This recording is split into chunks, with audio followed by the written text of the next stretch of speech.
Magandang buhay mga kamanlalakbay. Ito muli si Brother Ivan Panganiban at narito po tayo sa huli po nating destination dito po sa Diocese of Maasin. Nandito po tayo ngayon sa chapel po ng Mahal na Obispo dito po sa Residencia del Obispo sa bayan po ng Maasin.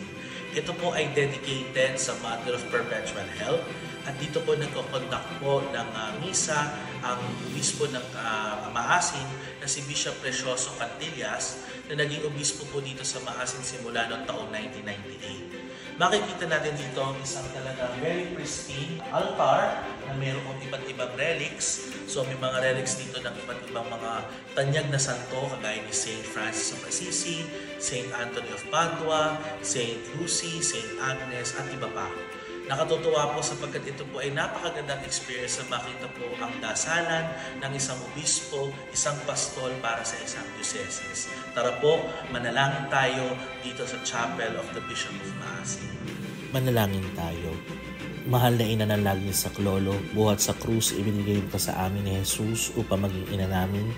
Ikaw ang pinakamabait, pinakamasintahin sa lahat ng mga ina. Buong gilid mong tunghayan kami iyong mga anak na ngayon ay humihiling ng iyong tulong sa lahat ng aming pangangailangan. Hinihiling namin ito sa ngalan ni Jesus na aming Panginoon. Amen.